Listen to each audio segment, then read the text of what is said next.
welcome to Mooncakes Podcast, episode 51. One. And this is Debbs speaking with Liz. Hello, everyone. If this is your first time tuning in, we are best friends for over, is it 2 decades? More than 2 decades for sure. It's like 23 years now. Oh, 23 or 24, I don't know. It's somewhere around there. It's starting to get blurry. It's crazy. So crazy. It's so crazy. Time just flies. But yeah, so thank you so much for tuning in. And we if you guys like what you hear and everything, you can always follow us on YouTube. We have a YouTube channel. Mm-hmm. We also have Instagram, mooncakes.podcast. We also are all over on Spotify, all the different listening platforms. And you can always email us if you want. You want an old school email us. That's always great too at mooncakespodcast@gmail.com. And yeah, we'd love to hear from you guys. Awesome. Yeah, so I guess I'm gonna get into it because I've been wanting to talk to Liz about this. So, I'm back into the dating world. So you're used to people just, I have a pretty low bar, or at least no expectations when it comes to dating. I'm just kind of like... Yes, you do. You do have expectations. You want the guy to show up on time. Yes. You want him to be clean and polite. Those expectations, yes. Those are like the... I mean, when it comes to like standards, like the certain standards, I guess... As in physical looks? I guess physical looks and stuff like that. But as an effort level? You want to maybe not, maybe no expectation. Maybe it's like I'm just open to just like meeting people and just like whatever the experience is. It's not like they have to be perfect. They have to take me out to eat. They have to take me out to a fancy meal. Yeah, they got to pay for me. Like I don't have all those like just experience. Just experience, like meeting somebody just to hang out. I even don't like calling it a date at first. I like to just like, hey, let's just hang out. Let's just meet up. So anyway. Oh wow, David. I would say hang out is like more modern. More modern. Date sounds like, I think it's starting to sound like grandma and grandpa kinda language. Yeah, old fashioned. Yeah. You're and right. It's like when you say hang out, and it feels less pressure. Less pressure. Yeah. When you say date, you're like, ooh. Yeah, date sounds very Look, I don't even know this guy. Like, I don't even know what he... Sounds very formal now. Yeah. And I see, like, his Hinge pictures, right? Like, I don't even, like... I see his Hinge stuff, but, like... I don't even know what he is, like, in person. So to say, like, I'm going on a date, it's weird. Yeah. Dating, I think, sounds like courting to us now. Yeah, Yeah, courting. Yeah. Yeah. That's weird. Can you remember that time, like... He will be courting... Jenny, that's so weird in a sentence. Yeah. Oh, he'll be courting her. Oh, great. Yes, suitors. Yeah, suitors. Yeah, no, it's yeah. So I mentioned this in the last podcast that I met up with this guy. I haven't met him, but I didn't meet up. with this guy. Didn't. I met up with him on Hinge, the app. Okay, and that's how I virtually met him. Okay, and that's how we do these days. So I'm using Hinge, and this guy, he seems like very sensitive soul. He's playing he's playing a guitar in his profile. He just seems like a very like nice guy, right? Filipino guy. And we set up, I give him my number. We talk. We exchange a few messages off the dating app, and then I feel like, oh, you seem pretty cool. Like, here's my number. Like, let's meet up. Let's hang out and stuff, and just get to know each other in person. He's like, yeah, I would love that. So we set up a time, and he's like, oh, this is the time to meet and stuff. And we're like, okay, great.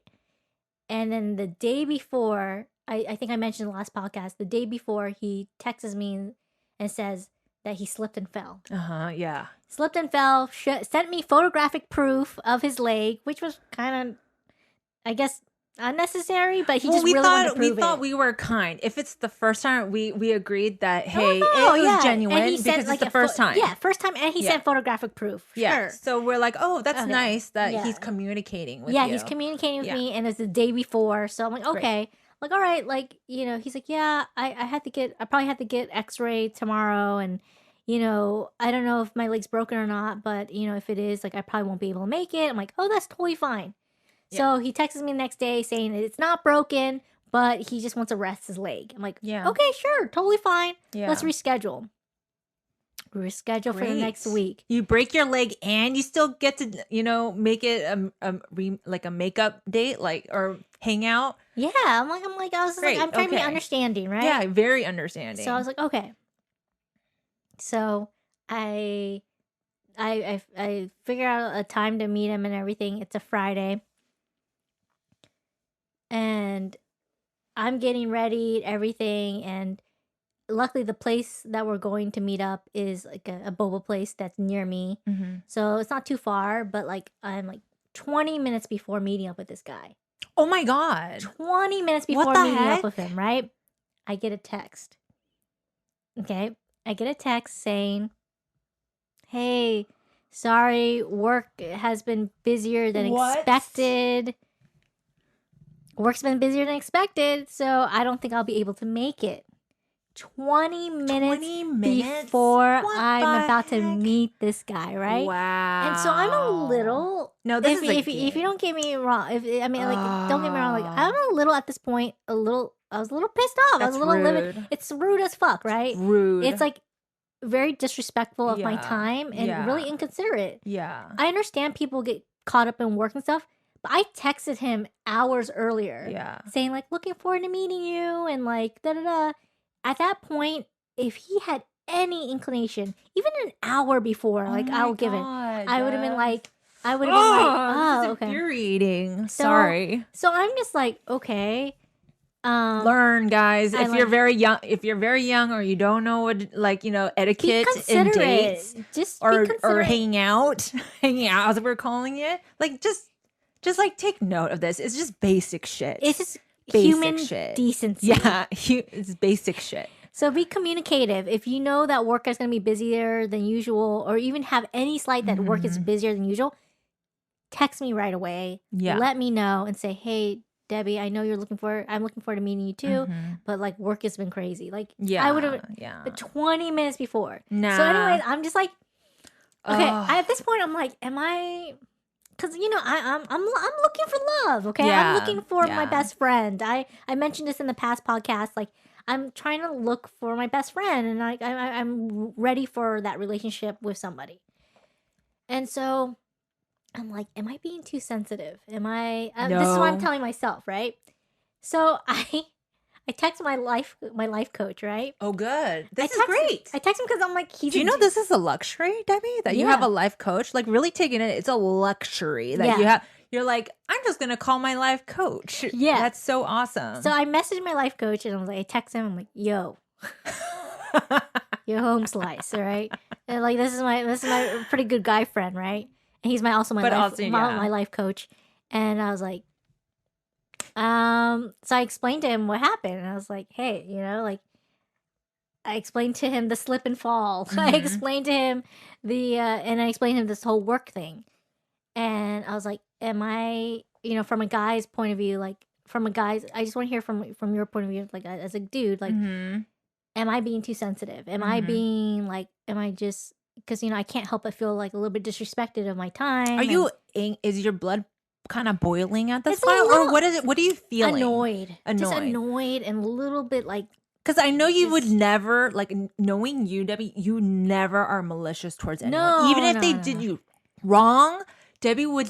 This is why Debbie is Buddha, because she would never, even if someone did the most horrible thing to her, you would still forgive them. Yeah. Like, you have no malicious intent. I do. I want people dead, like, I want people hurt. Okay. Like, I want them to suffer.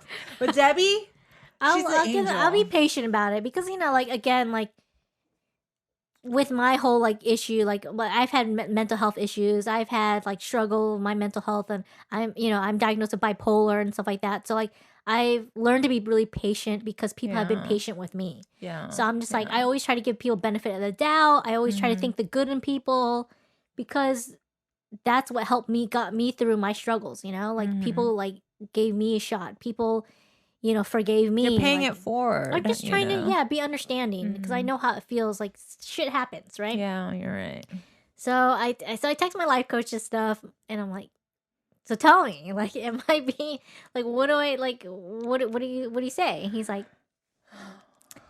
if you think he has positive intent, then give him another chance. Okay. If you think he has positive intent and he means well. Okay, that's very logical. But he's like, but I can't help but notice, Debbie, that you want to move on. And I was like,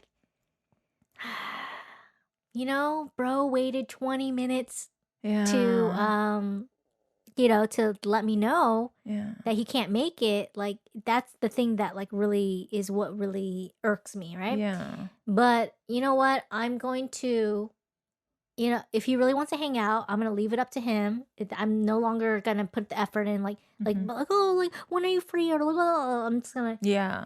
If he wants to hang out, he'll make the effort. The ball is in his court. And I will give him that chance. But it's so funny because like, he's like, he's like, I would, if you have positive intent, give him another chance, but no more than that. Like, if logical. I love that answer. It's very calm and collective answer. That's great. Yeah. Like, she's like, and then he wrote back, then my life coach wrote back and said, I understand it's always great to live in abundance and live in that abundance energy and everything. But I also understand that stuff happens with people. Like, things happen all the time. And, let homie like put in the effort. Yeah. If you think he has positive intent. So I'm like, okay, I am going to be open and just leave the ball in his court. And so when he wrote the whole like, I'm caught up in work, I don't think I'll be able to make it. I wrote very shortly. I was just like, oh, I totally understand. Maybe we can hang out another time then. Have a good day at work. That's what I wrote. And then, so the following day, he writes me. He texts me. And he says, hey, I feel really bad about canceling on you the other day. How are you? I was like, hi, I'm good. But yeah, to be honest, I was a little bummed. Yeah. That we couldn't meet up, but I understand work stuff happens. If you want to hang out still, I'm totally down. Just let me know the time and place and we'll figure it out. If not, if you don't want to hang out, that's cool too. You gave him the choice. Clear choice. Like, that's cool, you don't too. Have to. Yeah, exactly. That's cool too. And I wish you all the best. Oh, I just want to hit my head. He's like, I totally understand where you're coming from, and I really want to hang out with you. This is what he writes. So right, some text. I'm like, okay. There's some guys that would like not respond well to that text that I just wrote because I did call him out a little bit, saying like I was bummed that we couldn't meet up. Yeah, it's true. So some guys would just be like, oh, she's calling me out. Like, I'm gonna ghost her, right? But the fact that he like owned up to it and was like, I totally understand where you're coming from, and I do really want to hang out with you. Or if he doesn't have feelings, like just saying shit you want to hear. You don't know. Okay, but I gave him an out. Yeah, you gave him an out, and I was like, dude, okay. So Sport is playing games. So many, and I was like, why? So much mind games. Why does it have to be so complicated? Yeah, it's not complicated. It's not. It shouldn't be. This is like supposed to be the easy part. Yeah, yeah. And there shouldn't be so much friction in the beginning. Yeah, like why is it so hard to meet up? And so I'm like, okay, great. Let's try this again. So he sets up to meet this time Saturday. This past Saturday, and we're ready to, he's like, oh, like, when's the best time to meet for you? I'm like, oh, 3:00. And mind you, the day before, I just got back at night from Ojai, right? So I'm like, making the time for this guy, like, I'm like, putting some effort, like, I could be like, I'm really busy. Like, I am busy, but I made time for him to get back at home in time so I can see him the next day. And 45 minutes. Oh before my God, we're about dude. to meet up. Come on. 45 minutes about to meet up. And I took a shower. I'm ready. I got my face on. I'm just like, you had to be on schedule to get back home to go on that date. That means like from your travel back from Ojai, you had to calculate all that in order to get there. I just like, that's a lot of work. Yeah, Yeah, like I was like, I'm not gonna arrive morning of the date, like that would be too tiring, a 2-hour drive. So I left the night before, So anyways, 45 minutes we're about to meet up. No. 45 minutes. He texts me. And I was like, I had a bad feeling to begin with. I already had a low bar for this guy because low expectations because he canceled on me so many times. Yeah. So I was like, I don't know. We'll see. I wasn't like amaze me. Show up and amaze me, bro. Show up. Just show up. Just show up. That's all you had to do, dude. I was just like, maybe like I get a chance. 45 minutes before he texts me and says, I woke up with a cough. This morning. I thought it would go away, but it hasn't. You know what? I had that same feeling this fucking morning. And I said, if I don't give Debbie 6 hours in advance, then I'm fucking just going to woman up, and just do it. And just do it. You just fucking show up, dude. This guy is oh my God. Just one excuse after another. And it wasn't like, hey, if he says something like this, hey, I woke up with a cough. I'm not feeling, I'm hoping it goes away, but it's not.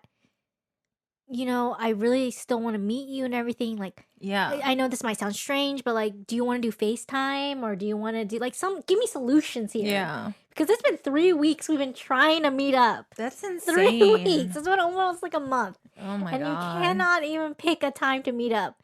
And honestly, when he wrote that, I was like, I could have like ripped him a new one, but I was just like, I understand. What did I say? I understand another time. I hope you feel better. And I just left it at that. And I was like, you're such a big person. Honestly, though, if he texts me again after this whole thing, which he hasn't, I'd just be like, sorry, man. Like, it's just not meant to be. Like, we just tried so many times to meet up and you've canceled on me 3 times. Yeah. And like, it says a lot about his actions. Like, your guys' wavelength is not. Yeah, his character, right? Not the same. Yeah. Yes, it's actually a blessing, a kind of way of like learning who's right for you in this time period, because it's like you don't have to even meet up with this person. You will just know if they're meant for you just by their actions and trying to even like, communication online and like even just showing up. It just says a lot, what I mean? It does. And like, I already knew exactly. I already knew like maybe he has here's excuses for him. These are things that you could think about. You're like, well, maybe he has bad time management. That's what I was thinking. But maybe you don't want someone but I don't want someone with bad time management. I want someone who manages time well and is respectful about people's time and considerate and communicative. Yeah. He is not these things. But he just seemed like such a nice like guy with a guitar and just, you know what? I found soul. Debbie, could I say something? Yeah. Guys who have to show a picture of them with a guitar, I don't know. I think it's not attractive. Because really, if you met a guy on there, they're so confident they don't have to show the guitar, and then when they meet you in person, they bust it out. That's true. That's you know true. what I mean? Yeah. Like they're just like, I forgot. Like, I can play. You want me to play you something? Like that's hot. Yeah. Not a guy with a guitar or a whatever picture of them with trumpet, like whatever. Okay, it's like great. You play the trumpet. I was bamboozled, Liz. Bamboozled. Oh my God, I'm so sorry. 3 times. First of all, okay, you cancel me once. Shame on you. Shame cancel on you, me twice. Shame on me. Yeah. Cancel on me 3 times. Just fuck it. Just fuck it all. Like, I'm like, this guy, I was telling my friend, like, this guy's like Jay-Z. He's giving me like 99 problems. 99 problems and 99 excuses. And like, but a day ain't one, like a day, like he can't he just can't even meet up with me. Hang out. Like, it's just like so ridiculous. So, anyways, moving on.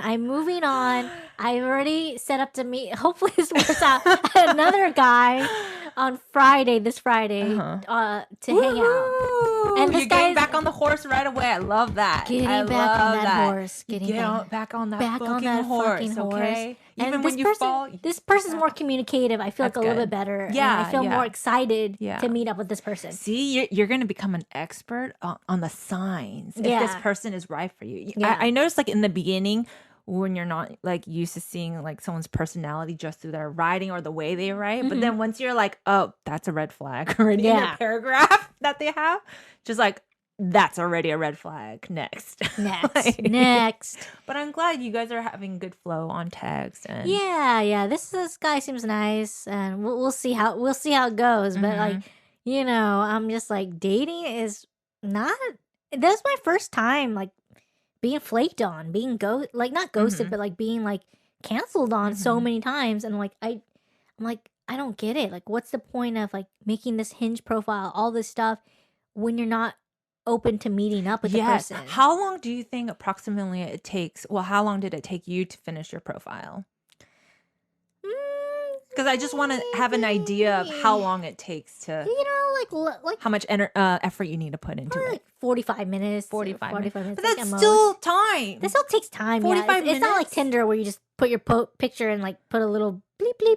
And that's it. And but if I don't care, I'm not going to put 45 minutes into making any kind of profile. Like, what is your end game, dude? Like, yeah, exactly. So weird. And so I'm psychopath. See, I called it. I called it in the last episode. I was like, he could be really nice or a psychopath. I honestly think he's just insecure. I think something about must have some kind of insecurity to like not be able to meet up. You're like, so nice, Debbie. Damage. Well, I know it's fucking. She's defending one him. thing I know, it's fucking not me because we haven't even met once. So it's like, I understand if we met once and he didn't want to meet again, and it's weird, and it's like he's like canceling on me, but we haven't even met. So it's like, how can he like? Weird. So I can't be like, oh my god, is it me? Yeah. Is it me? Is it me? Like, no, it's not fucking me. I know it's not.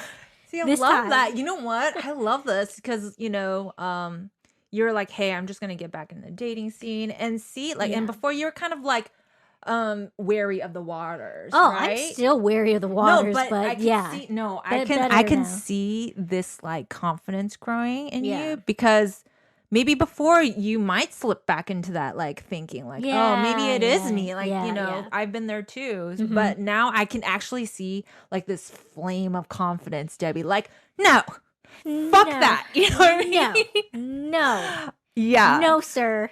Yeah. How dare you cancel on me 3 times? That's like me being way too nice.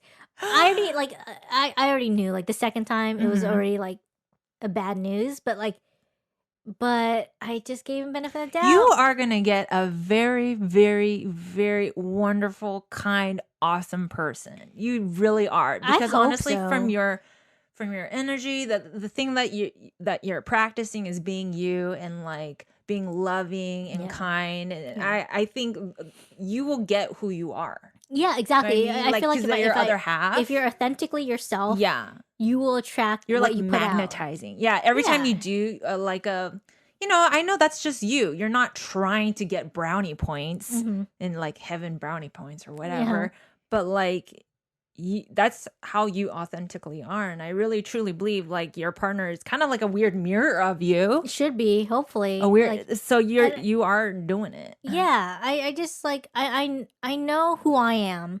I know I'm comfortable and confident in who I am, and sure there are times when I have moments of like uncertainty, or low self-esteem or whatever. We all have those moments like, I don't feel pretty today. But but or overall, I'm fucking ugly today. Yeah. But overall, like I'm like, you know what? Like I'm a good person and I deserve a good person. Like I deserve that. And I will never find him, or he will never find me if I don't put myself out there. If I just hide away and just let my fear hold me back, then I'll never meet that person. So I'm trying to be open to meeting these guys, hoping that as long as I'm myself, that I'll attract the right person and we'll vibe together and everything. But my thing is like, and I've mentioned this in the past too, is just like, and I think you've talked to me about this, like that I'll just know when to disclose my mental illness, like saying like I have bipolar, like that's not like a first conversation. That's more of a, all right, we're serious. We're getting serious. Yeah, I'm starting to really like this guy. He should know. He needs to know like my condition, And that's the scary part for me. Like is the falling in love part, I guess, is kind of always going to be a scary part, but it's the having to give that conversation and afraid of the outcome of basically losing this person that I'm falling for. It's gonna probably feel like when you went skydiving. Yes, it's gonna feel like that. Yeah, like just and you just gotta just jump, and you're just like, all right, I'm falling, and I'm just it either goes well or it doesn't. But I think it's scary now because.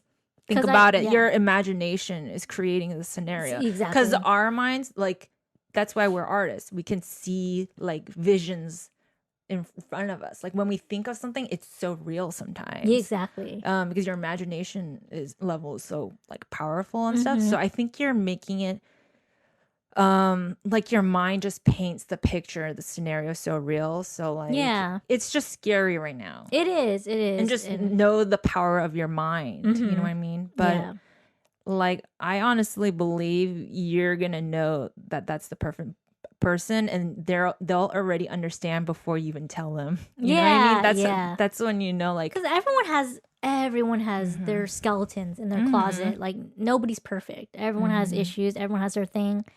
And, and just living with bipolar is one of my things. Yeah. And I have to, live with that. But, the person I'm with has to live with that as well. And they have to, I just obviously am going to be honest with them, telling them about it. But that's just, that is what has held me back all these years from dating, is afraid to get close to anyone because I don't want to lose them. Because that hurts. That hurts. Rejection hurts. Yeah. It takes like a physical toll on you. Like when I lost, because animals are most of the time more important to me than human beings. Like I think of, I don't think of my dead uncle. I think of my dog Happy. You know what I mean? All the time. I just think I'm like, I just miss her so much. You know what I mean? But like, fuck. I forgot what I was going to say. Damn it. I'll come back to it. It's totally fine. We all forget sometimes what we're going to say. Damn it. It was a good one too. Sorry, everyone. I'm high. She's high. Today, I'm high on Aloha today. It's all good. It's all good. It's going to be so good. It was all going to tie in together. Okay. But it might come back. Yes. But continue talking. I might remember. Yeah. So, yeah, I'm just afraid to... That was holding me back, is just losing somebody. That's what it was. Just losing somebody that feeling rejected and stuff like that. Like, it's a painful feeling it takes a long time to recover from it. To be like, you are vulnerable and you're yourself, and that person to be like, nah, I can't do it. Like, it feels like a stake to your heart. It does. Your whole being is like shattered. It does. And it's like a different kind of pain. It's not physical pain, but it almost hurts. It almost feels physical. But it's just this visceral, like, just feeling. Honestly, I think the person that's gonna be perfect for you, he's just like, you guys are gonna know already. I don't think when you're with that person, I think they're gonna make all your doubts like just melt. Like, you'll be like, oh, this person would be cool. Like, like, I feel like you'll know. Exactly. And that's the hope, but again, if I just isolate myself and never put myself out there, I'll never find him, and he'll never find me. So I'm trying, I'm dating, I'm going out there, I'm being canceled on, but it's all good. It's all good. I'm still trying, and don't trust Irvine people. No, I'm just kidding. That guy's from Irvine. Ooh. But it's all good. It's all good. No, honestly, I wish him the best. It's nothing personal. I know it's not. I know it's nothing to do with me. Yeah. But I hope he finds what he's looking for. Maybe he feels like he's not worthy of you. I honestly think people that don't deserve you, they'll be repelled.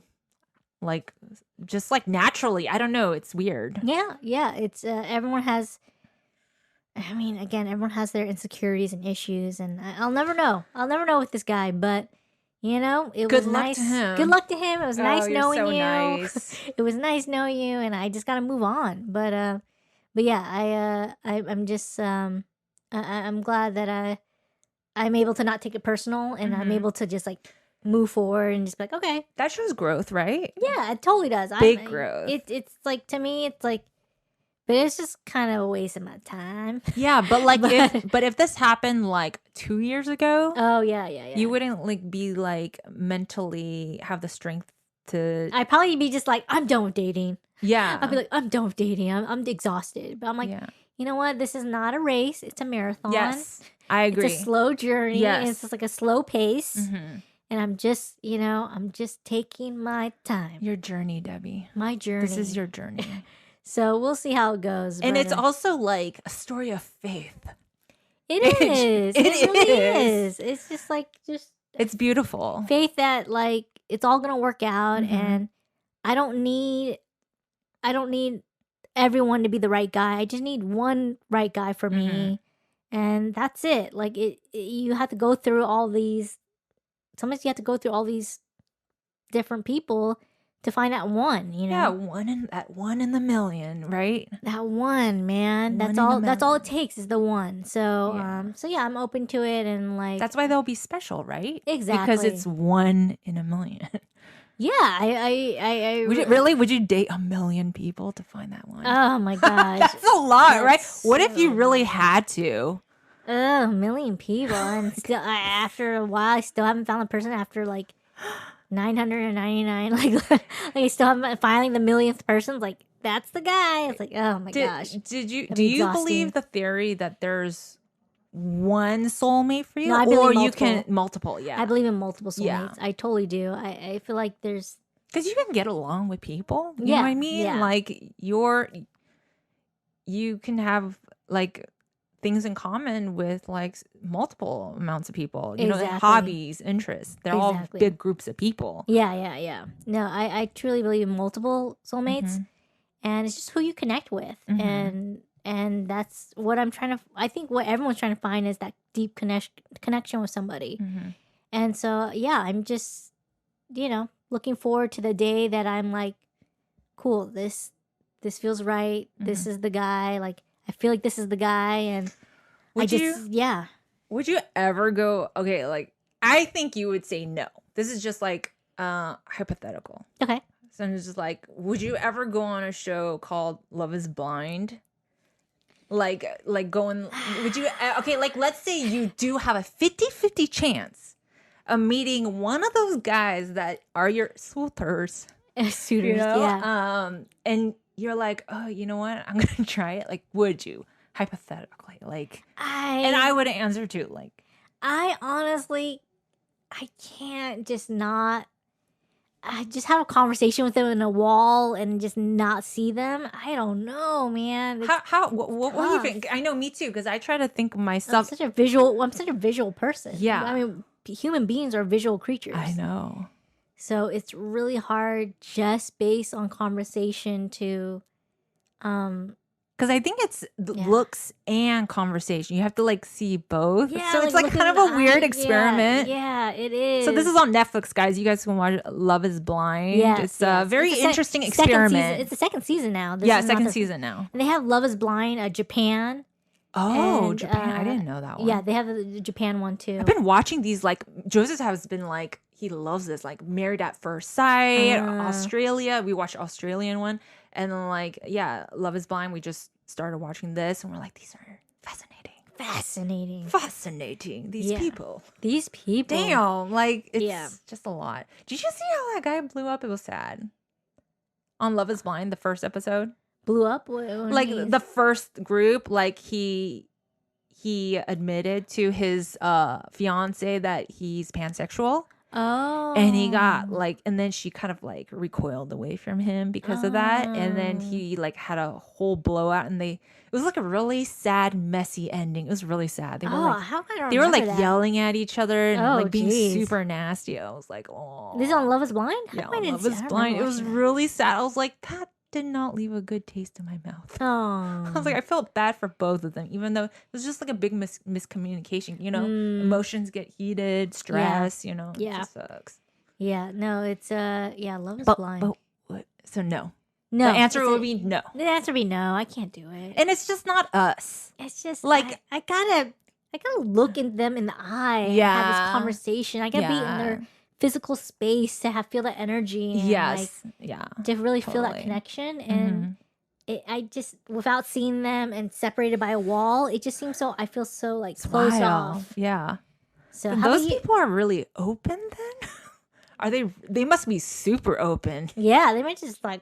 And also just like, I'm willing to try anything at this point, Oh, that was Is that a no for you too, or would you try? No. I wouldn't do any of those experiments. Nah. I like things organic.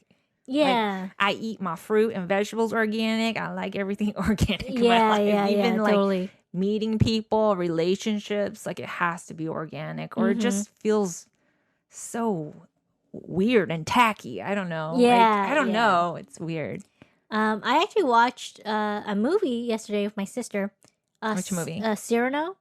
Oh, tell me about it. Cyrano it's based on like a really old like I think a play or story, and I forget the rest of his name, but it's this he's really good with his words because the old story is based on like this guy. He has a big nose. A really big nose. The original movie had Steve Martin in it. And he has a big nose. I saw a small clip, but I didn't watch the whole movie. Yeah, that's the old one. But this one is a retelling of that story. But anyway, Cyrano is this like he's really great with his words and a romantic and stuff. And he's in love with Roxanne, this beautiful woman, right?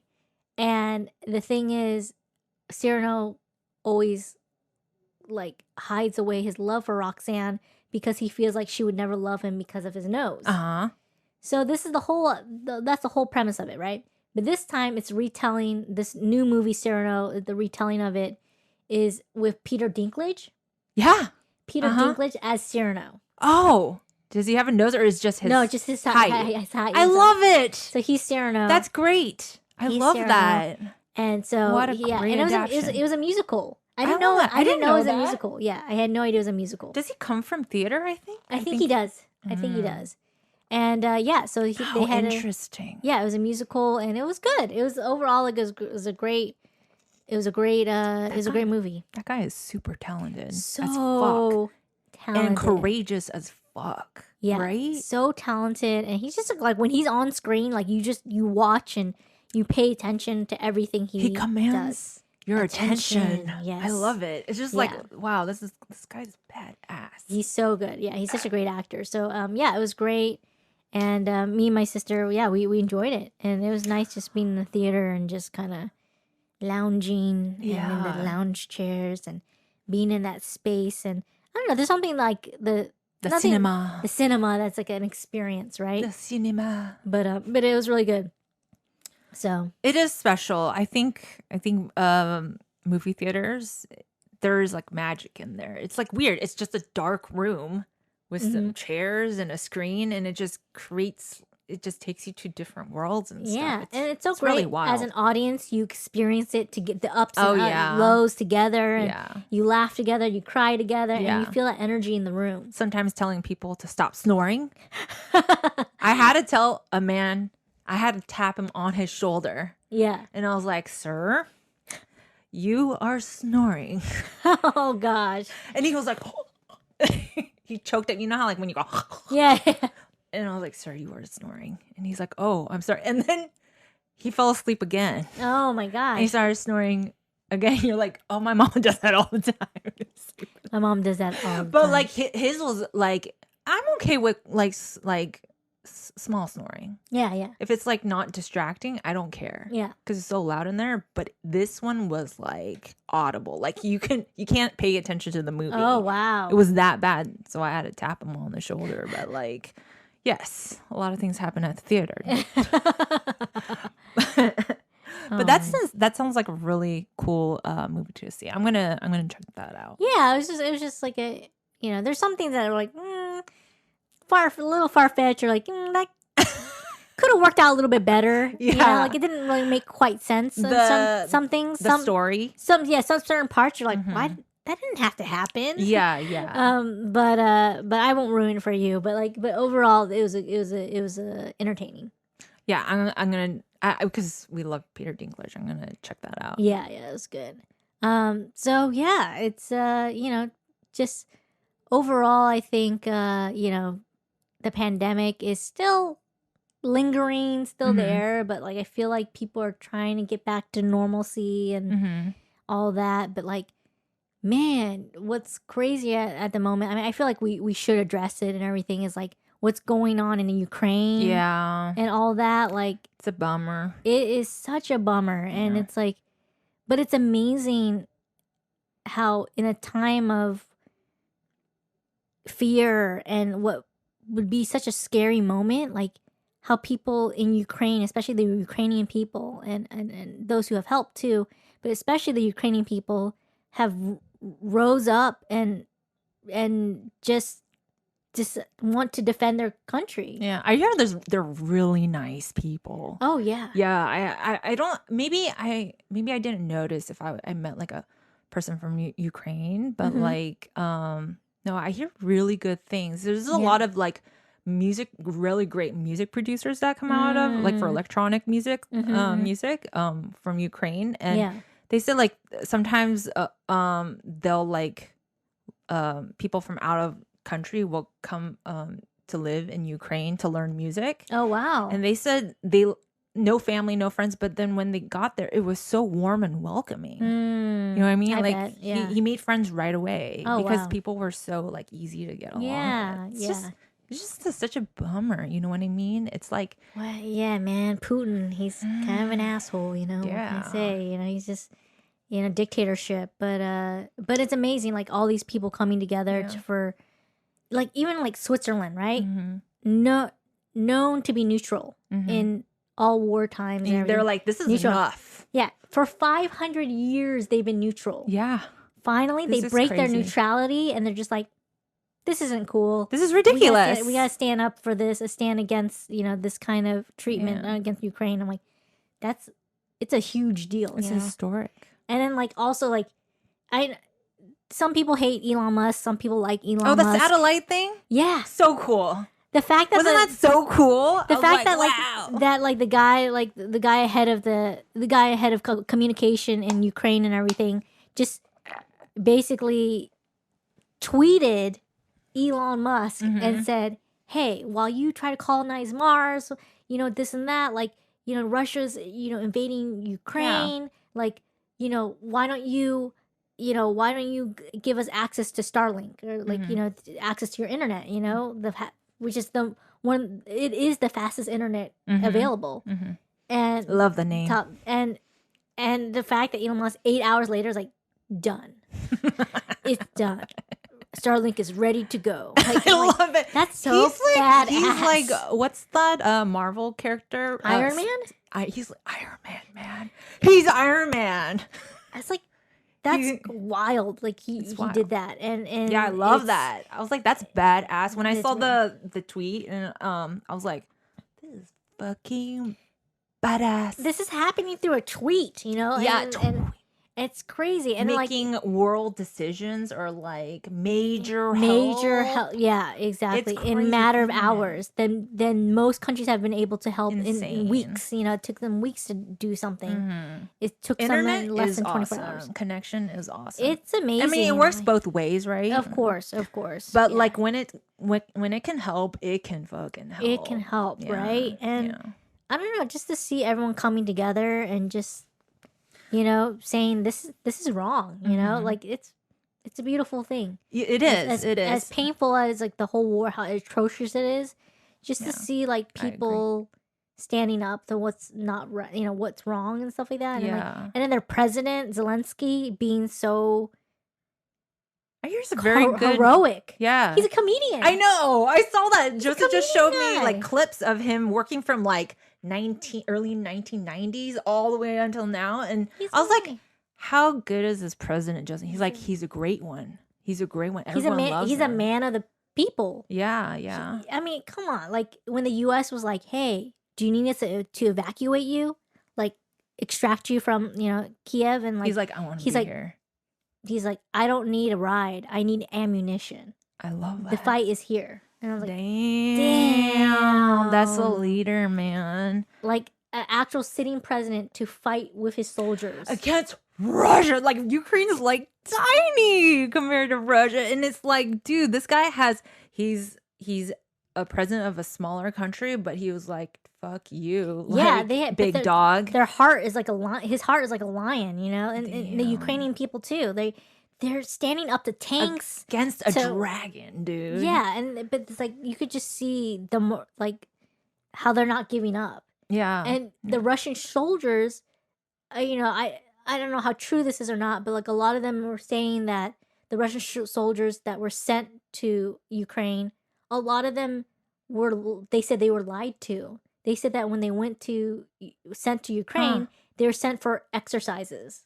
Military exercises. Yeah. So they were also tricked too, because they are just giving coordinates, right? Yeah, they're like hey, just on this coordinate, or just like go to this area and you're there for military exercises, and they're like, oh, okay, yeah. So they're thinking that Ukrainian people are there to welcome them.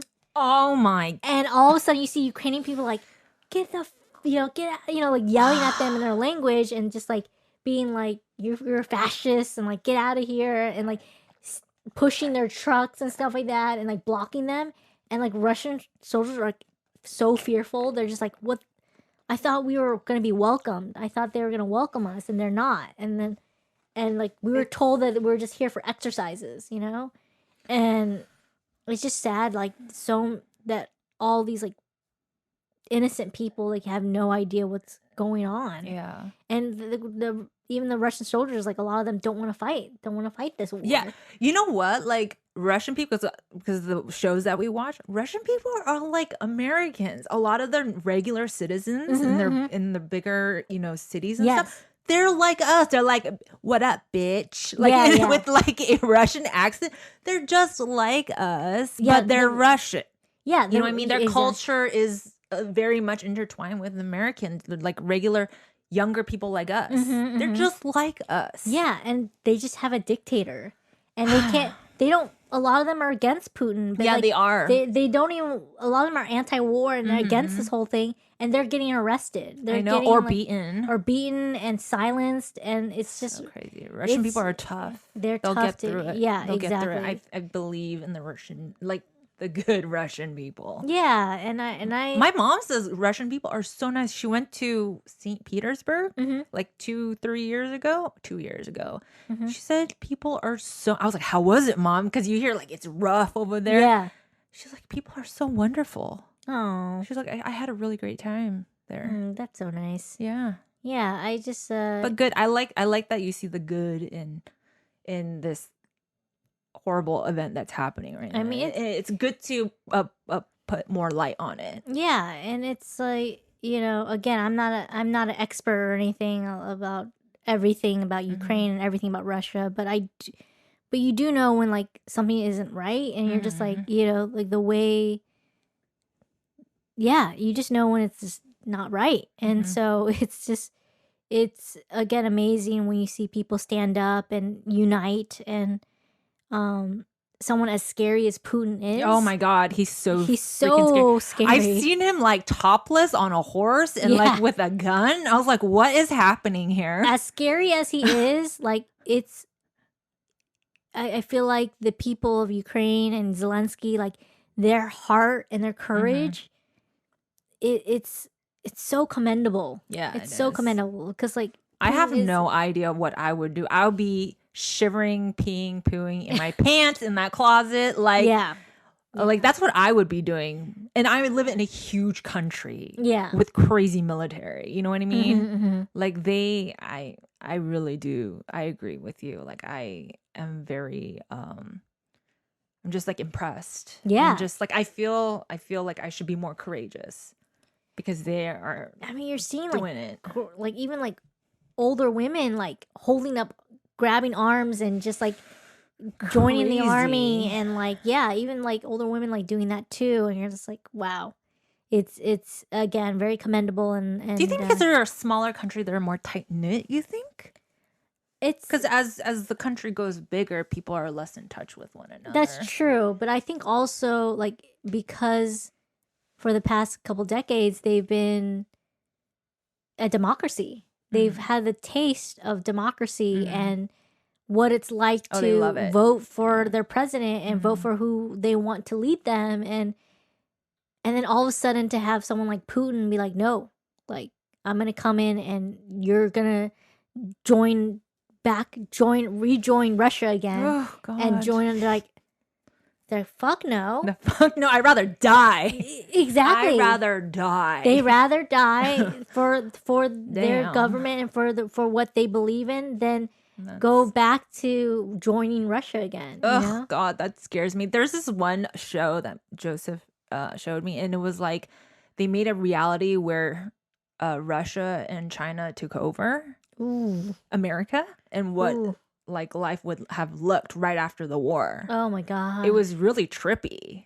Like I think I've heard of this show. It put fear in me. I was like, whoa, it was kind of scary. Yeah, I heard of that show. It was really trippy because it was like still in the 50s. Mm-hmm. And then everything was like Chinese or like Russian influence and stuff. And it was like everyone was communist. Yeah. Like everyone had like the outfits on and stuff like that. I was like, that's so trippy. That could have happened. Yeah, if history just changed, it went the other way. Yeah. Like yes. But it's possible, you know what I mean? It's so possible. But it is awesome and reassuring that people, like so much of the world together, agree on one thing.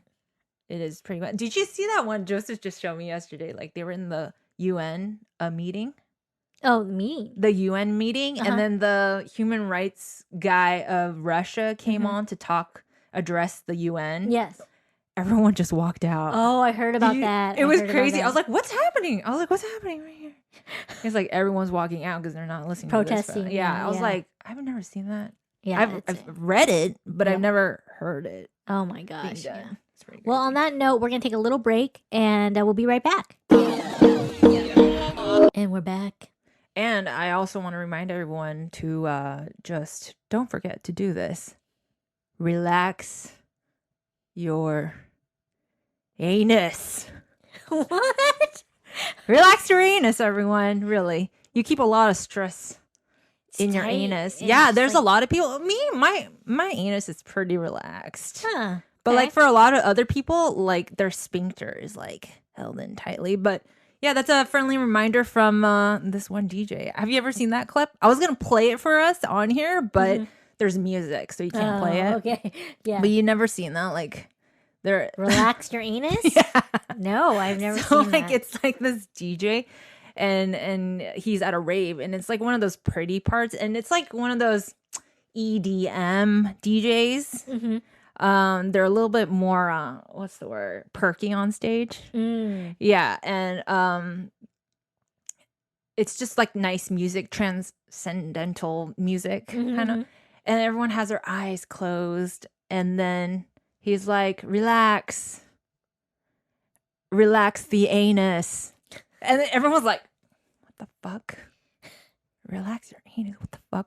Why do you say? Because it's a huge stadium. Yeah. It's huge. There's tens of thousands of people. Yeah. And it's supposed to be like, you know, they just, he said it on the mic in this big arena. He was like, relax your anus.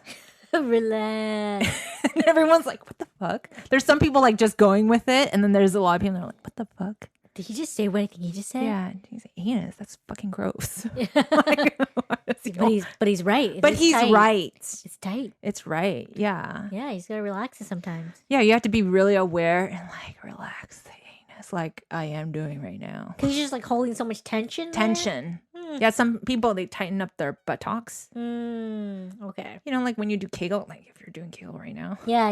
Like you feel it like tight and it's like bottled up energy. So before we return to the podcast, relax your anus. Tell your friend to relax their anus. Nice. Thank you for the reminder, Liz. This is like, what is like, I got a reminder for everybody. I'm like, Go on. Relax your anus. Okay. Well, Well, thank you, Liz. Thank you. It's good to know that sometimes you're just you have to be reminded. Looking out for all the body parts. It's good. It's good. Yeah. So we're surviving. We're living out here. We're doing our thing and relaxing our anus. So it's good. Oh, do you remember that one party that I had at my house? It was like in middle school. Tiburon. Yes. Do you remember the that? sleepover one? Yeah, the sleepover one. But we had guys over during the daytime. And we threw water balloons at them? Yes. Remember? Yes. Did I plan that? I was like, hey, you guys, I'm going to invite guys. Yeah. And we get to fill these water balloons and throw it at them. Yeah. Like that was a party to do. Yes, that was fun. But they had no idea we were going to do it. Yes, and then one of them cried like a little bitch. Because he fell and he was like, oh, my slipped. fucking knee, my knee. And it was so funny because like he was supposed to be like the cool guy. Yes. And then we saw him cry and we're like, ooh. Because he was like, he totally, like when you're 13 years old, right? Yeah, 13 at least. You kind of look like older, but you're still a kid inside. Going through that, puberty a little bit, but still, just like he's tall, but then he cried like a little bitch, like a little baby. And it's like, yeah, we're like, ooh, sorry, jeez. He was and your mom was so worried. She thought she was gonna get sued. She's like, oh shit, a white kid's down, like a white boy, white boy fell, like, oh shit. I'm gonna get sued for everything I have. Oh my gosh, your mom was so worried. She was so worried, but she was. You know what? That was like a cool party. Like it was really fun. And I appreciate my mom for letting me have that. She is pretty cool with the parties. Like she lets us have parties and stuff. But I remember she was not okay with this. We had like all the girls over, right? Like everyone. We had such a huge girl group, right? It was like 20 people or something. Yeah, that sounds about right. Yeah, and I bet we all want to watch The Exorcist. Oh. Remember that? And I asked my mom, because this is like demon shit. So she's like, no demon stuff in my home. Like, like, God help us. And she was like saying all these like prayers and stuff. And I was like, Mom, but we were in middle school. And we're like, and I said, Mom, we have to watch The Exorcist. We have to. I promised them a scary movie. And we would all watch The Exorcist. Yeah. All the pressure on you to be cool. And she was like, and she finally gave in. I mean, it's demon shit. She's hardcore Christian. Like, she was like, you better pray after you guys watch it. Yes, Mom. And then, so we went to go get the movie. But, just being middle school kids, we just took any of them, right? Any Exorcist. Got there and we were all around the TV, right? Mm-hmm. And we play it and it's like the beginning of it, okay? Yeah. But all of a sudden it's like the director's coming on like it's behind the scenes and we're like, maybe if we wait a little bit, this is just a behind the scenes clip. And then it goes into we waited like an hour into this. I mean, we're like, fuck, we got the wrong director's cut. Damn. Director's commentary, yeah. I don't remember. You have a good memory. I don't remember all that. Yeah, I remember that. Well, because, I promised everyone The Exorcist. The Exorcist, right? But you didn't say which Exorcist. Like, you guys never specified. I'm sorry.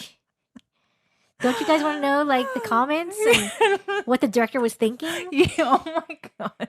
Yeah. Oh, we're all waiting under our blankets for the scary parts. And it's just the director just talking and talking. Oh, my gosh. But, yeah, I remember that part. Do you have a favorite, like, birthday memory that... Birthday memory? Because we had a party for you guys, like every birthday. Yeah. There was something. I still remember, like, when we had a party for you for your birthday at our house. Yes. We were so romantic. We even bought you a dress. And we hung, like, it was like she's all that. Yeah. I don't even know why they went through these lengths. Like, honestly, I was just like, what the fuck? We had a dress hanging from can you tell from your best memory? Like, exactly. I don't remember all the details. I just remember there was a dress that we bought you to, and we had you like wear the dress. Why and who? Hanging from the ceiling, and it was hanging from the fan. So it was like when you open the door, it's just hanging there, and everyone's around. Everyone's me. around. It's like so. I was like,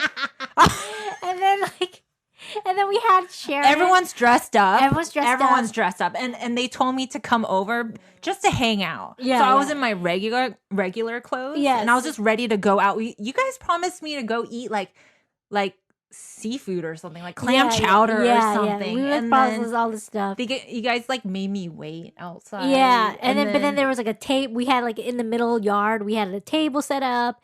And then we had how many people? It was lights. Like 24 people. I think it was like 20 people at least. 20 people. Like it was a long table with like white tablecloth. Yes. Like lights streamed everywhere. And then we had our friend Sharon sing "Kiss Me" down by the Billy Bali.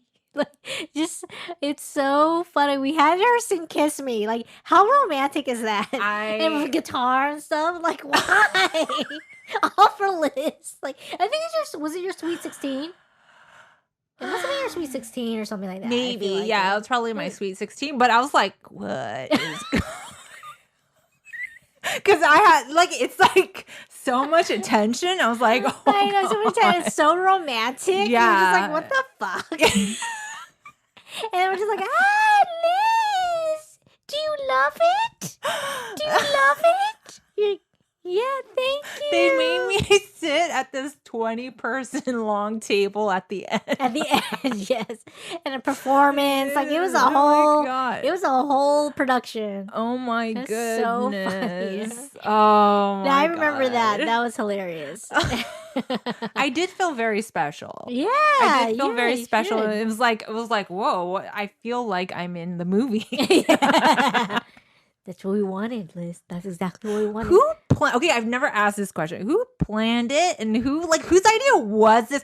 Who added to this idea? Like, we should put a dress in a dark room, and then when she comes in, we turn on the light. The light is beaming onto the dress, and it's in the middle of the room. Like, who? What the fuck? I think it was just me. That's a lot of work. I think it was just me and Donna, like, just jiving off of each other and just like, yeah, we're just bouncing ideas, like, and we get her a dress, and then, but we tell her not to dress up because we have a dress for her, and the dress for her will be hanging from the ceiling, and the room will be dark, and we turn on the light when she walks in, and everyone will be around her. And I'm like, oh my god!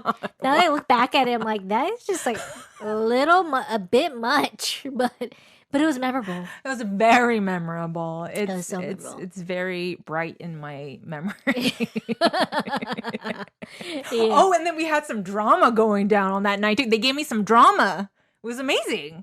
What was the drama? There was a girl that was mean to us. Oh. And she wasn't invited. Oh. And then she showed up.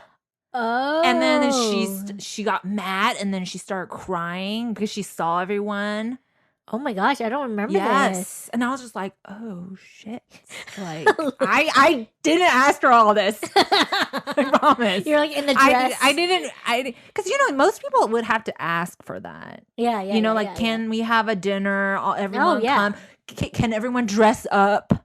Yeah. Do your hair, we're gonna have like a 4-course dinner in middle school or high school. Like It's a lot. Like I didn't ask for it. You didn't ask and I think she got, because she's used to being center of attention. Yes. So when she saw that, like, she just lost her marbles. Is it? She ran away. Does her name rhymes with Penny? Yes. Okay. Yes. Yeah, Penny was a bitch. Wow. She was a bitch. She was just a bitch to everyone. Very unpleasant to be around. It sucks because you want to be pleasant to be around because it's just fun like that. Yeah. But she was the friction of lot of problems. But I probably think that it didn't look like it, but I guess she had a lot of problems at the home. Oh, maybe. yeah. And that's why she was acting out because, like we didn't understand when we were younger. Maybe if we're like, We know we try to do that to that bitch. We try to console that bitch many times. Never mind. She's like a fucking viper. Every like week she had someone new that she would be a bully to or like hate on. And one week it was me, and I had no reason, no rhyme or reason. She's just like, I hate you. You for this week. And I was like, Penny, like, I don't know what I did wrong. I wrote her a letter.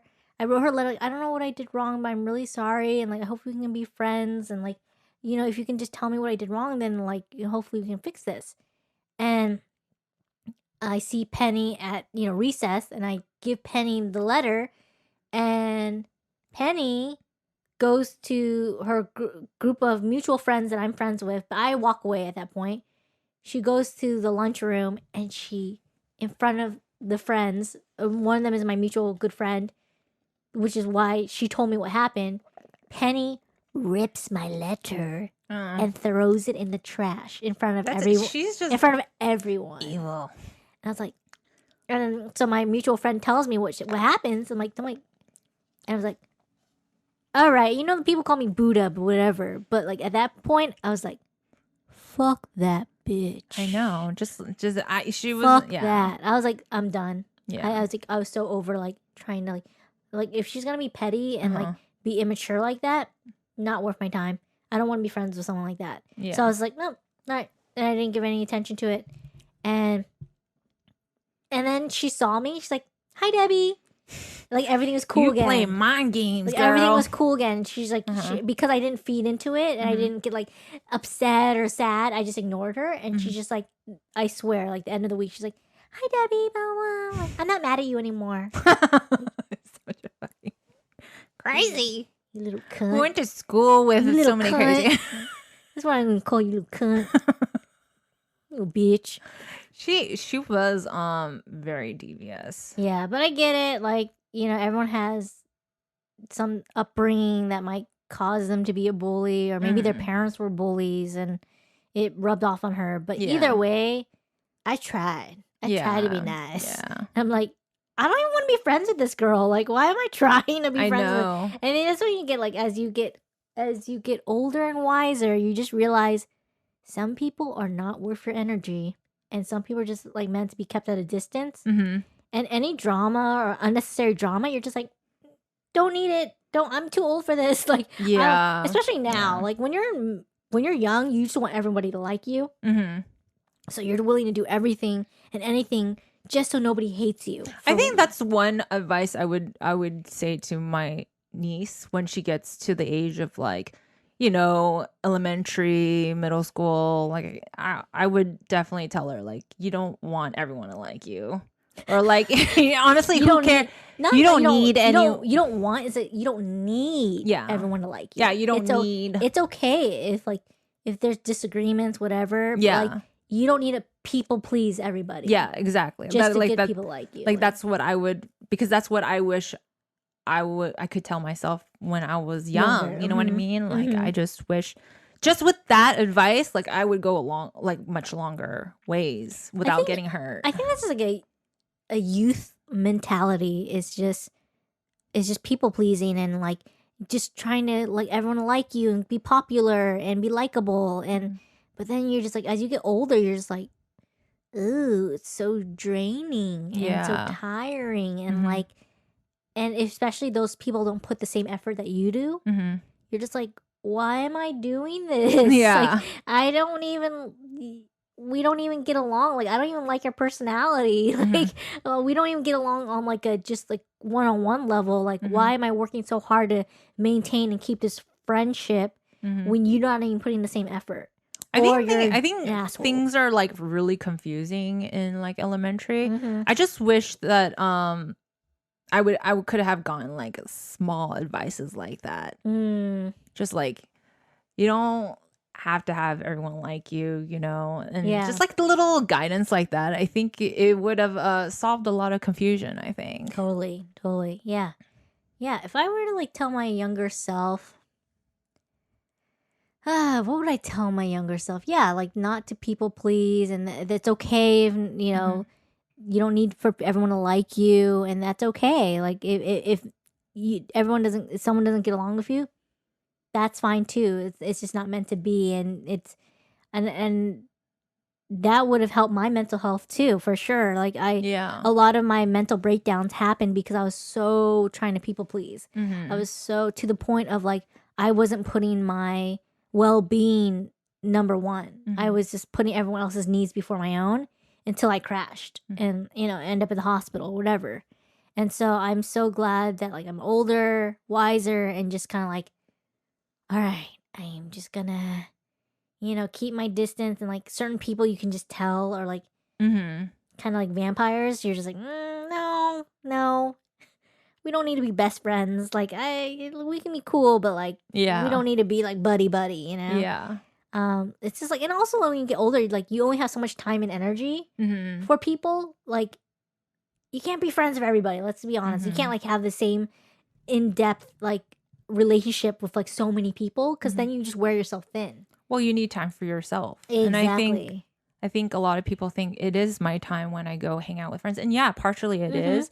But like you also need alone time to like get reacquainted with yourself and like concentrate on yourself too, because the center is you. Totally. And you got to do what you feel like you want to do in order to just like then reach out of your circle and meet other people. Because if you're not good, then you're not bringing good energy to your friends or whatever. No, it's so true. So true. Like you're depleted and you're just like wear yourself thin. Yeah. It's not fun. You become grumpy, you become short-tempered, and you just get cranky. So it's so important to learn to be able to sit with yourself and not be codependent on people to bring you joy, or dependent on external things, like really a lot of external things to bring you energy or joy and stuff like that, because that stuff is really fleeting. But if you can sit with yourself and find ways to quiet your mind and just really like be able to recharge yourself, just being on your own, like that's really important. I think. Yeah. But not everyone, like some people feel energized or recharged after hanging out with people. Yeah. It depends on if you're extrovert. Extrovert, introvert. But I feel like I'm more of an introvert these days. I think even extrovert, you should like that is healthy to sit with yourself. Oh yeah, totally. Yeah, it's just. But I don't think extrovert means like you get that when you're around people you get energized, but you don't feel like it's not a super partier. You know what I mean? Like an extrovert doesn't have to be a super partier. No. But they do get energy when they are around crowds, right? Yes. Okay, got it. Yeah, it's just a matter of just like socializing and being around people and everything. They feel like my sister Donna. I think she's a true extrovert. Yeah. She just like loves to hang out. She wants to go do something on a Friday night. She's like, I gotta go hang out with so and so. I gotta go out and about. I'll be here. Yeah. I'm good. Yeah, I'm good. Yeah, I'll read my book. Or I'll just like hang out with my cats. Yeah. But I love going out too. But like, I feel like she can go out way more than I can. Oh yeah. For her, like especially Fridays, like TGIF, you know. Yeah, she's doing her thing. But yeah, it's great. Like I think there's as long as you find a balance for yourself, like whatever it is that brings you joy and recharges you, like do that. Even if that means like hanging out with other people. But it's, again, like we said, it's really important to be able to hang out with yourself and to be and it's for your mental health too. I honestly feel like for me, I don't know about everyone else, but like I need like time alone. I need to do the things that I want to do, like art or like just lay and listen to music. Like that really helps my mental stability more. Like I'm less depressed and all that stuff. Or like going on walks or runs. Like like you really, really need to know how to piece and puzzle what you need to do in order to be in a good space. Yeah, good headspace. Yeah, for sure. Yeah, it takes time though. Like when you're young, you seem like out of touch with yourself a little bit. And you're just like trying to adapt and trying to get along with everybody and trying to find your identity and be a lot. Be accepted. Yeah. And then finally, as you get older, you're just like, Yeah, it's okay if I'm not accepted by everyone. Yeah, I'm okay with that. That's all right. That's a lot of work.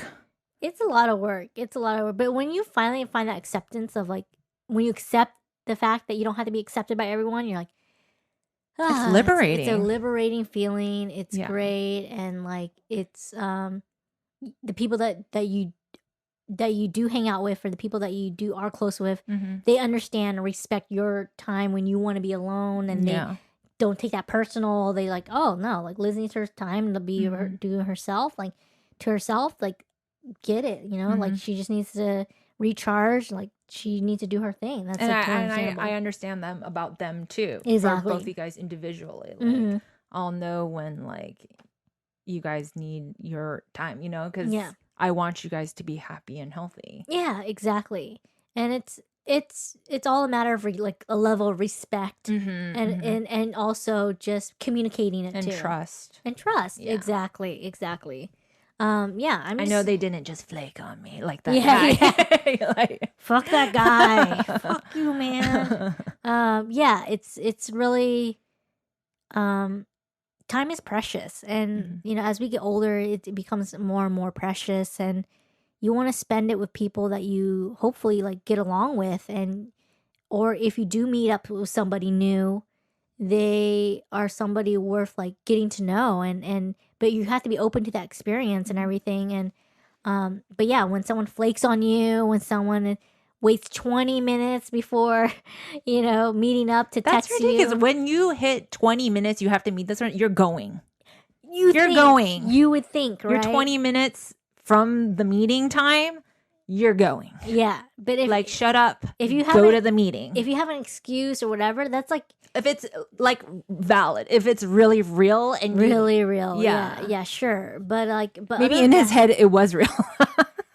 Whatever the case may be, it's like, honestly, it's like, it just shows that person doesn't respect you at the end of the day. They don't respect your time. And not good time management. Good time management. Yeah, because that would create a lot of arguments in the relationship. Time. Like I'm pretty sure me and Joseph have argued about time so much. So it is better to like be close at like your biological time or whatever, like how you read time. It would be better on the same wavelength. Oh, it's just less arguing. Totally. Like, you're 30 minutes late. You're 30 minutes. Yeah. You know, you guys just know that to show up. Yeah, exactly. It's, you know, it's again, it's just, everyone is just trying to, I think at the end of the day, you know, we're all just trying to connect with somebody, and hopefully, you know, as long as I keep on doing what I'm doing and opening myself to new experiences and new people, that I find my, you know, like you found your Joseph, you know, and you found your husband and everything. But it's kind of crazy because you guys went through so much together, you know, and we're still learning, which I would love to talk about. Like I told you, since the last time we did a recording, it was just kind of like, I know I don't have a lot of stuff in here, but things get lost still. So me and Joseph, I decided that we need to purge.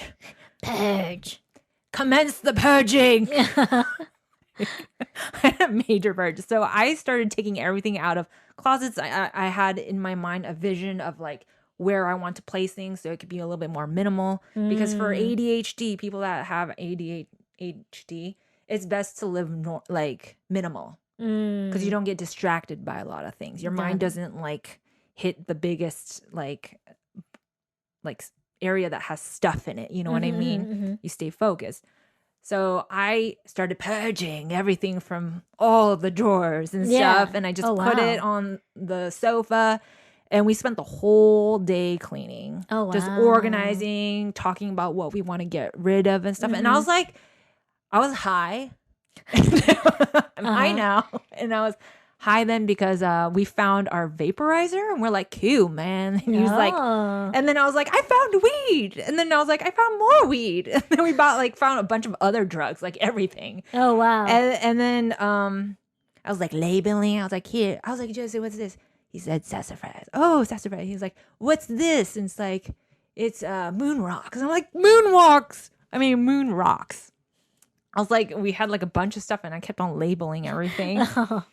And it just came to me that at that moment I was like, this is a really good exercises for couples.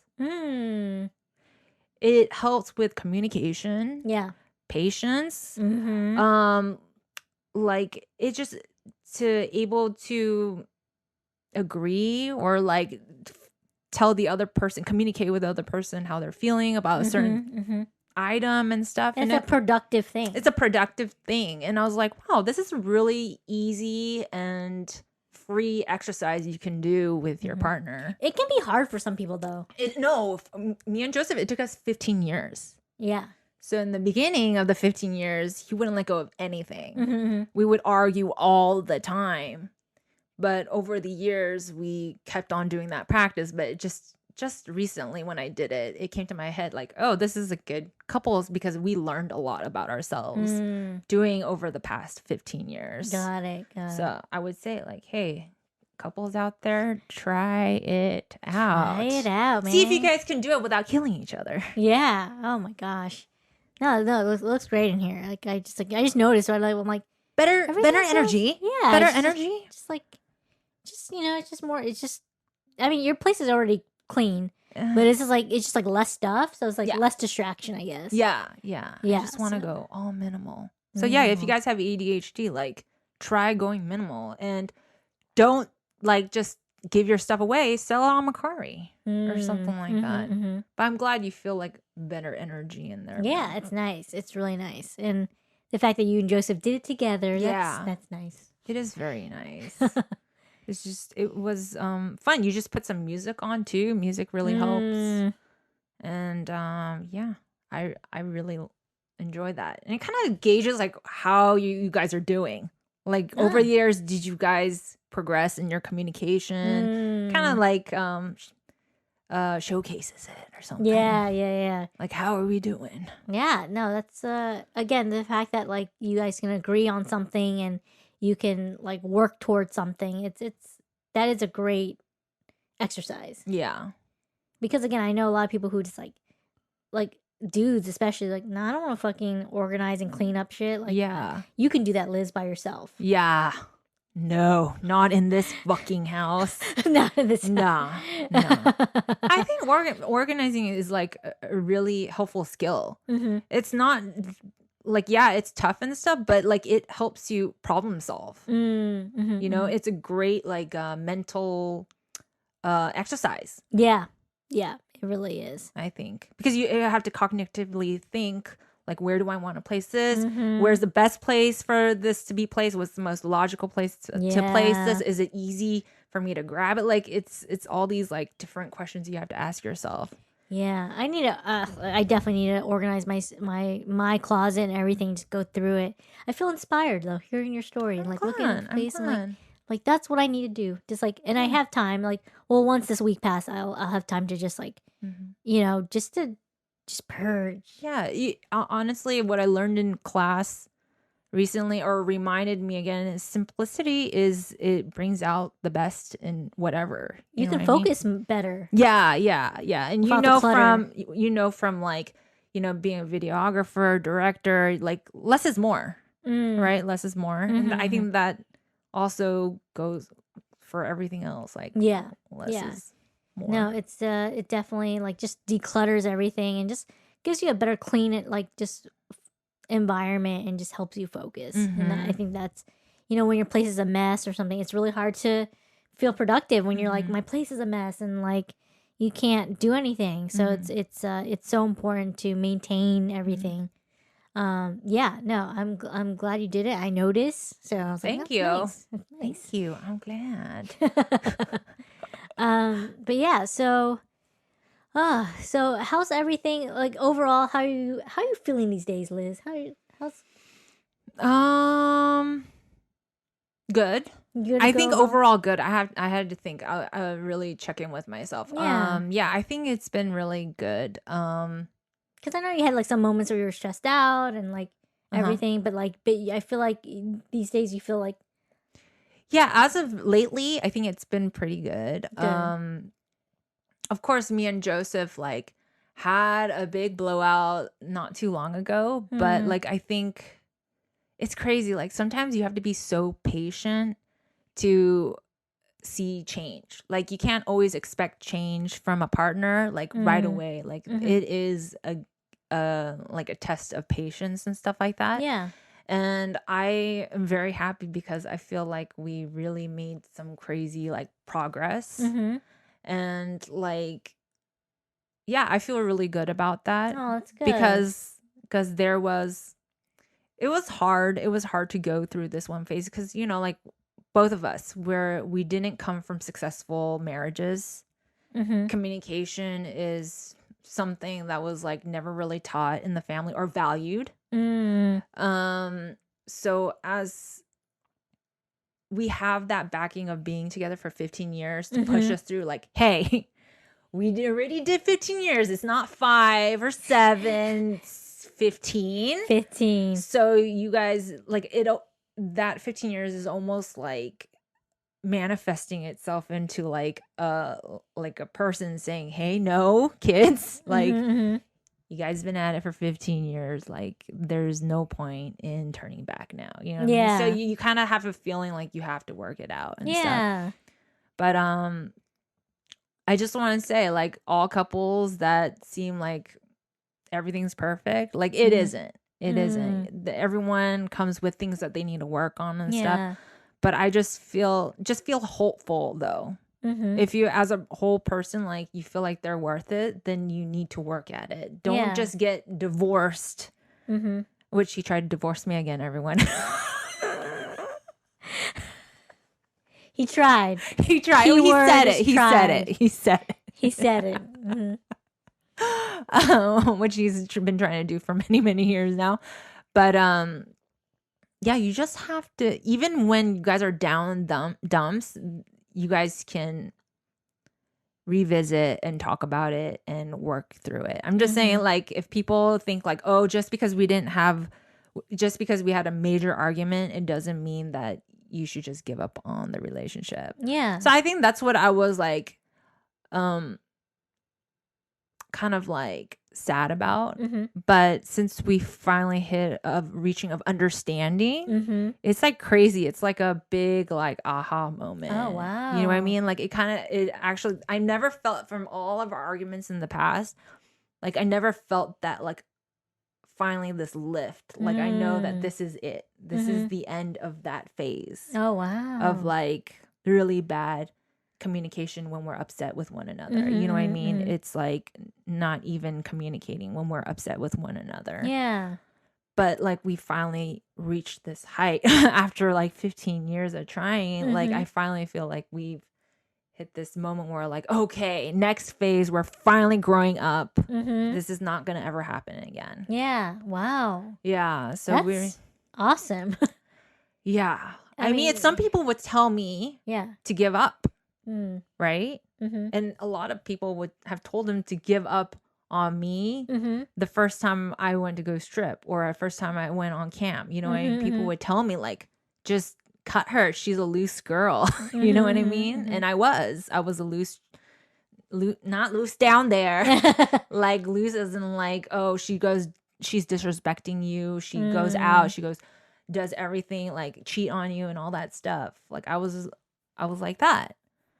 A lot of people would have told him to cut me loose, to leave me. But we stuck with each other. And I'm not saying this is healthy for everyone, because it definitely isn't healthy. You know what I mean? It was hard ass fucking work. It was like how I would feel people on the Oregon Trail. Like just really wild. Yeah. You know what I mean? Yeah. But yeah, that's what happened. I guess it is something big. It's a huge thing. If you sit down and like, I'm really realizing right now, it really is a big deal. It is. I mean, you guys known each other for so long. You know each other's like deepest part of each other. And, you know, the fact that you're still able to grow together. Yeah. After all these years and still able to like learn from each other.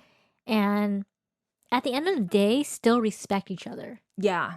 Yeah. I think that's what it is. Like when divorce happens and people get into fights, it's when they start losing respect for each other. Yeah. And they start disrespecting each other to the point where you just want to hurt the person so bad that you don't care what you say.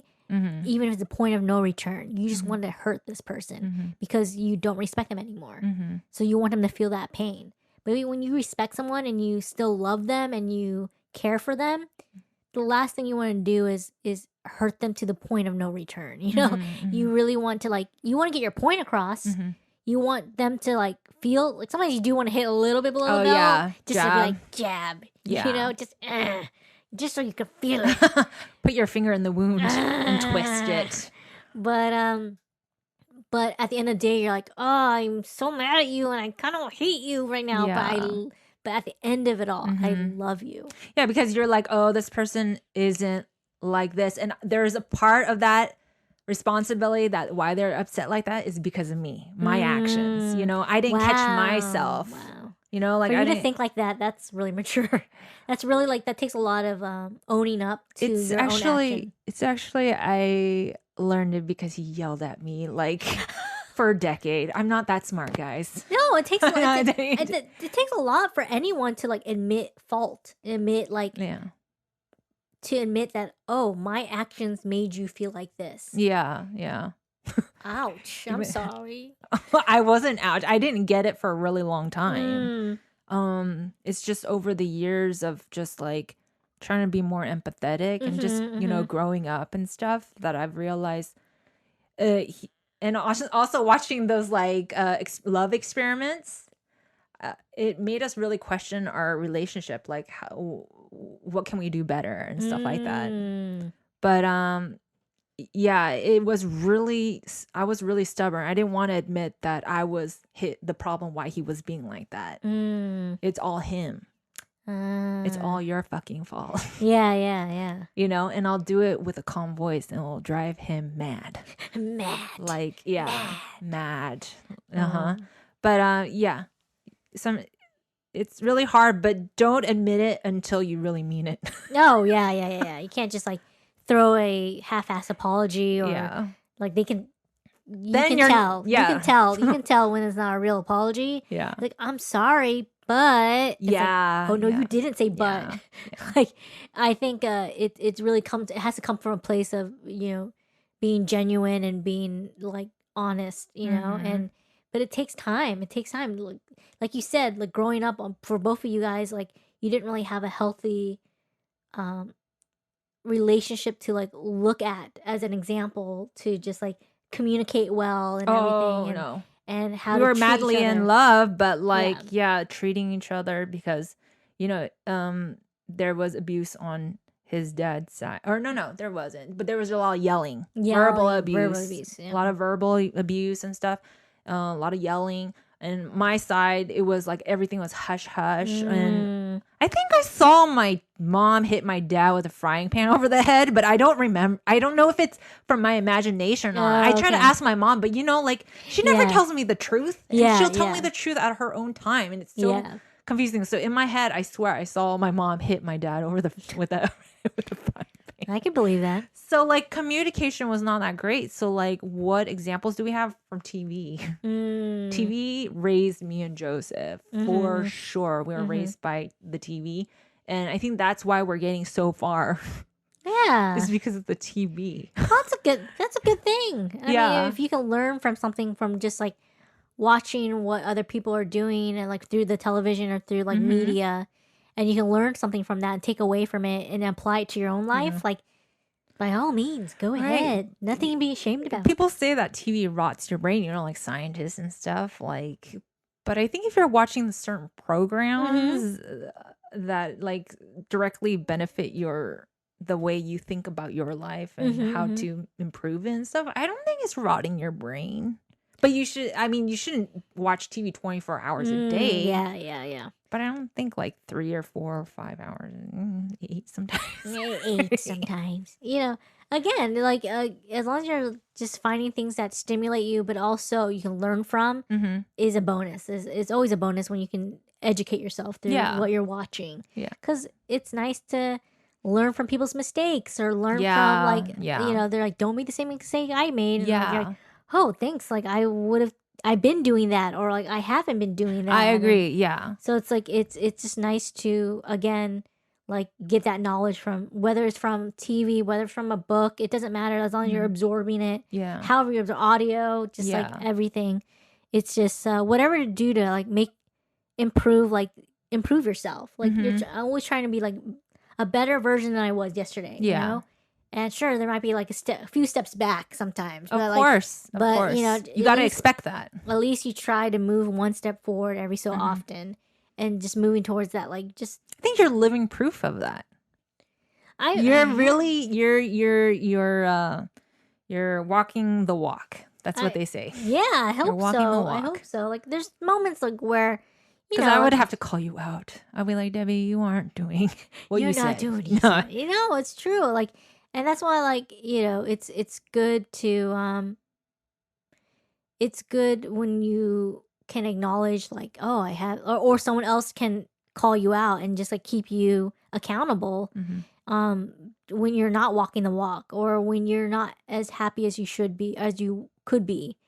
And I think it's all a matter of just, again, staying in tune with yourself and putting time in towards yourself. And you know, you know, again, like I've been on my own, like at least like without a partner for so many years. Again, I think when I do find that person, I think they're going to challenge me in a good way to help make you better. Make me better. Yeah. Help me mature in a way that like I never thought I could, and become this person that I never thought I could be because of them just inspiring me and pushing me and challenging me in a good way.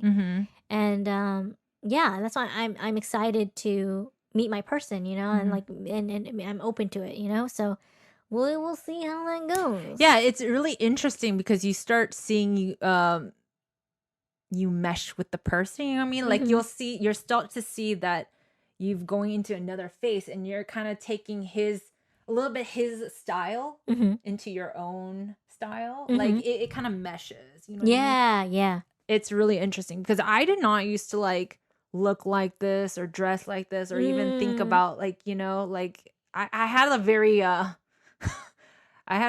what's the called, like a maverick look. Like I couldn't stick with one style, you know what I mean? And nor do I now, but at least it's like there's some continuity. Yeah. You know what I mean? Before it was just like, oh, like Korean street clothes, like, oh, what was going on? Joseph was like, bell bottoms up.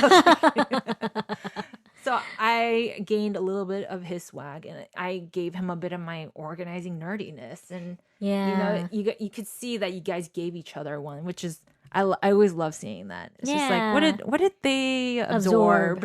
Yeah, it's really interesting. I love that. Well, thank you guys so much for tuning in and listening in on our 51 episode. And again, you can find us on Facebook. You can find us on Instagram, mooncakes.podcast. You can find us on YouTube. Please leave a review. Yes, please support. I mean, we love hearing back from you guys. It always like makes our day. And again, you can email us too if there's like, you know what, I really want to hear you guys talk about this or something. I would love that. mooncakes.podcast@gmail.com. You can totally like hit us up there. And we would love to hear from you guys. But we love you guys. And thank you for listening, guys. Thank you for listening. We love you. And just know that, you know, no matter what you're going through, like as long as you reach out to someone and talk about like, whatever you're going through, like how we found this podcast and how we get to talk about and express ourselves and just confide in one another and confide in you as the listeners, you know, just find that outlet for yourself, whatever that is. And 100 support that. Yeah. And just know, like, again, you want to confide in us? Like we will, you secretly send us an email and we will anonymous and we will address it and we will talk with you and talk you through it. And just know that we're Mooncake Sisters and we're here to like support you and as much as you guys support us. So thank you again for tuning in, and till next time, take care. Goodbye, everyone. Goodbye. Bye. Bye.